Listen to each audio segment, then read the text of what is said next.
Hello दोस्तों, स्वागत है आपका हमारे चैनल में। आज हम बात करेंगे लौह इस्पात उद्योग की। आज हम आपके लिए लेके आए हैं लौह इस्पात उद्योग से जुड़े हुए महत्वपूर्ण प्रश्न। तो चलिए वीडियो को शुरू करते हैं पहले प्रश्न से।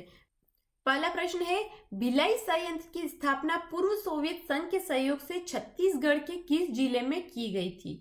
तो इसका आंसर होगा ऑप्शन बी, दुर्ग जिले में। भिलाई संयंत्र हिंदुस्तान स्टील लिमिटेड भिलाई की स्थापना पूर्व सोवियत संघ के सहयोग से छत्तीसगढ़ के दुर्ग जिले में की गई थी, जिसमें कि 1959 से उत्पादन प्रारंभ हुआ और यह संयंत्र कोलकाता मुंबई रेल मार्ग पर स्थित है। अगला प्रश्न, विश्व के कुल लौह अयस्क का कितने प्रतिशत भाग भारत में निकाला जाता है? तो इसका आंसर होगा ऑप्शन बी, 3%। विश्व के कुल लौह अयस्क का 3% भाग भारत में निकाला जाता है और मांग कम होने के कारण कुल उत्पादन का 50% से भी अधिक भाग निर्यात कर दिया जाता है। अगला प्रश्न, कौन सी कंपनी भारत में इस्पात उत्पादन की देखरेख करती है? तो इसका आंसर होगा option A, SAIL.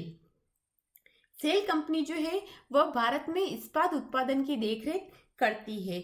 SAIL company, जिसका कि पूरा नाम steel authority of India limited है, की स्थापना 1973 में की गई थी और इसकी स्थापना भारत सरकार द्वारा सार्वजनिक व निजी क्षेत्र में उत्पादन तथा विकास में समन्वय स्थापित करने के लिए की गई थी। अगला प्रश्न, सेलम इस्पात संयंत्र की स्थापना कब की गई थी? तो इसका आंसर होगा 1982 में। सेलम इस्पात संयंत्र की स्थापना तमिलनाडु में 1982 ईस्वी में की गई थी। अगला प्रश्न, कौन सा इस्पात संयंत्र भारत का सबसे बड़ा लोहा एवं इस्पात उत्पादक संयंत्र है? तो इसका आंसर होगा ऑप्शन ए, भिलाई। भिलाई जो है वह इस्पात संयंत्र भारत के छत्तीसगढ़ के भिलाई में स्थित इस्पात कारखाना है और यह भारत का पहला इस्पात उत्पादक संयंत्र है और यहाँ पर मुख्यतः रेलों का उत्पादन किया जाता है। अगला प्रश्न, किस लौह इस्पात केंद्र का लौह अयस्क के निर्यात मार्ग पर स्थित होने के कारण लौह इस्पात केंद्र के रूप में उद्भव हुआ है? तो इसका आंसर होगा देताड़ी। देताड़ी जो है वह ओडिशा में स्थित एक नवीनतम इस्पात कारखाना है। यह पारादीप इस्पात योजना प्रोजेक्ट का हिस्सा है। यह ओडिशा के लौह क्षेत्रों पर आधारित है। अगला प्रश्न, दुर्गापुर इस्पात संयंत्र कहाँ स्थित है? तो इसका आंसर होगा ऑप्शन ए, पश्चिम बंगाल। दुर्गापुर इस्पात संयंत्र की स्थापना 1962 में ब्रिटिश कंपनियों के सहयोग से हुई थी और दुर्गापुर भारत के पश्चिम बंगाल राज्य के पश्चिम वर्धमान जिले में स्थित एक नगर और लोकसभा निर्वाचन क्षेत्र है। अगला प्रश्न, राउरकेला इस्पात संयंत्र कहाँ स्थित है? तो इसका आंसर होगा ऑप्शन बी, ओडिशा। राउरकेला इस्पात संयंत्र ओडिशा के सुंदरगढ़ जिले में स्थित है। यह जर्मनी की कंपनियों के सहयोग से स्थापित किया गया है और भारत में स्टील अथॉरिटी ऑफ इंडिया के सबसे बड़े इस्पात कारखानों में से एक कारखाना यहाँ भी स्थित है। अगला प्रश्न, भारत में लोहा इस्पात उद्योग की स्थापना का सफल प्रयास कहाँ किया गया था? तो इसका आंसर होगा ऑप्शन बी, कुल्टी में। लौह इस्पात उद्योग में 1779 में तमिलनाडु की अर्काड जिले में असफल प्रयास किया गया था और 1872 में कुल्टी में बर्नपुर में सफल प्रयास रहा, जो आज भी कार्यरत है। अगला प्रश्न, भारत में लोहा इस्पात उद्योग का आरंभ सर्वप्रथम कहाँ हुआ था? तो इसका आंसर होगा ऑप्शन ए, झरिया। भारत में लोह इस्पात उद्योग का आरंभ जो है वह सर्वप्रथम झरिया में हुआ था, जो कि धनबाद के पास स्थित झरिया भारत के झारखंड प्रांत का एक शहर है और भारत में लौह इस्पात उद्योग का आरंभ 1870 में हुआ था। अगला प्रश्न, Tata iron and steel company की स्थापना कब की गई? तो इसका आंसर होगा 1907 में। Tata iron and steel company की स्थापना सन 1907 में की गई थी। अगला प्रश्न, दुर्गापुर इस्पात संयंत्र को जल विद्युत शक्ति कहां से प्राप्त होती है? तो इसका आंसर होगा दामोदर घाटी कॉरपोरेशन से। दुर्गापुर इस्पात संयंत्र को जल विद्युत शक्ति जो है वह दामोदर घाटी कॉरपोरेशन से प्राप्त होती है। दुर्गापुर इस्पात संयंत्र दुर्गापुर कोलकाता दिल्ली रेलवे मार्ग पर स्थित है और इस संयंत्र को जल विद्युत शक्ति दामोदर घाटी कॉरपोरेशन से प्राप्त होती है। अगला प्रश्न, बोकारो इस्पात संयंत्र की स्थापना कब की गई? तो इसका आंसर होगा सन 1964 ईस्वी में।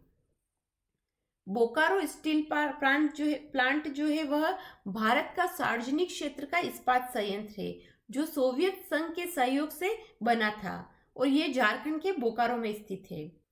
अगला प्रश्न, भारत में लौह इस्पात का ऐसा कौन सा कारखाना है जिसमें ऑस्ट्रेलिया से कोयला आयात किया जाता है? तो इसका आंसर होगा ऑप्शन डी, विशाखापट्टनम। विशाखापट्टनम कारखाने में लौह अयस्क बेलाडीला की खान से प्राप्त किया जाता है और कोयला ऑस्ट्रेलिया से आयात किया जाता है और चूना पत्थर जो है वह छत्तीसगढ़ क्षेत्र से प्राप्त किया जाता है। अगला प्रश्न, वह कारखाना जो स्टील कॉरपोरेशन ऑफ बंगाल के नाम से था किंतु बाद में Indian iron and steel company में इसका विलय कर दिया गया। तो इसका आंसर होगा ऑप्शन ए, बर्नपुर। बर्नपुर कारखाने की स्थापना पश्चिम बंगाल में 1937 में की गई थी और यह स्टील कॉरपोरेशन ऑफ बंगाल के नाम से स्थापित किया गया था किंतु बाद में Indian iron and steel company में इसका विलय कर दिया गया। अगला प्रश्न, दुर्गापुर इस्पात संयंत्र के द्वारा उत्पादन कब से प्रारंभ किया गया? तो इसका आंसर होगा 1962 ईस्वी में। दुर्गापुर इस्पात संयंत्र यूनाइटेड किंगडम के सहयोग से पश्चिम बंगाल के आसनसोल में वर्धमान जिले के समीप स्थापित किया गया था और सन 1962 में इससे उत्पादन प्रारंभ हो गया। अगला प्रश्न, कौन सा संयंत्र परिवहन लागत न्यूनीकरण सिद्धांत के आधार पर स्थापित किया गया था? तो इसका आंसर होगा बोकारो संयंत्र। बोकारो संयंत्र की स्थापना परिवहन लागत न्यूनीकरण सिद्धांत के आधार पर की गई थी। अगला प्रश्न, 24 जनवरी 1973 को कितनी रकम के साथ भारत इस्पात प्राधिकरण लिमिटेड को संचालन करने की जिम्मेदारी दी गई? तो इसका आंसर होगा 2000 करोड़। 24 जनवरी 1973 को 2000 करोड़ की पूंजी के साथ भारत इस्पात प्राधिकरण लिमिटेड को भिलाई, दुर्गापुर, बोकारो, राउरकेला, बर्नपुर, सलेम और विश्वेश्वरैया लौह इस्पात कारखाना को एक साथ मिलाकर संचालन करने की जिम्मेदारी दी गई थी। अगला प्रश्न, वर्ष 2014 में भारत का विश्व इस्पात उत्पादक देश में कौन सा स्थान था? तो इसका आंसर होगा ऑप्शन बी, चौथा। वर्ष 2014 ईस्वी में भारत, चीन तथा यूएसए के बाद विश्व का चौथा सबसे बड़ा इस्पात उत्पादक देश है और स्पंज आयरन के उत्पादन में भारत का विश्व में प्रथम स्थान है। अगला प्रश्न, चतुर्थ पंचवर्षीय योजना के दौरान स्थापित किए गए नए इस्पात संयंत्र कच्चे माल स्रोतों से दूर है और उनमें से वह कौन सा संयंत्र नहीं है? तो इसका आंसर होगा ऑप्शन डी, मैसूर इस्पात संयंत्र। अगला प्रश्न, वह कौन सा कारखाना है जो पहला पतन आधारित संयंत्र है और भारत का पहला तटवर्ती कारखाना भी है? तो इसका आंसर होगा विजाग इस्पात संयंत्र, विशाखापट्टनम, आंध्र प्रदेश। विजाग इस्पात संयंत्र विशाखापट्टनम, आंध्र प्रदेश में स्थित पहला पतन आधारित संयंत्र है जिसकी शुरुआत 1992 में हुई थी और यह भारत का पहला तटवर्ती कारखाना भी है। अगला प्रश्न, वह कौन सा संयंत्र है जिसमें स्वदेशी तकनीकी का उपयोग किया जा रहा है? तो इसका आंसर होगा विजयनगर इस्पात संयंत्र। विजयनगर इस्पात संयंत्र को हासपेट में विकसित किया गया, इसमें स्वदेशी तकनीकी का उपयोग किया जा रहा है। अगला प्रश्न, कौन सा इस्पात संयंत्र लौह अयस्क क्षेत्र में स्थित नहीं है? तो इसका आंसर होगा जमशेदपुर। जमशेदपुर इस्पात संयंत्र जो है वह लौह अयस्क क्षेत्र में स्थित नहीं है।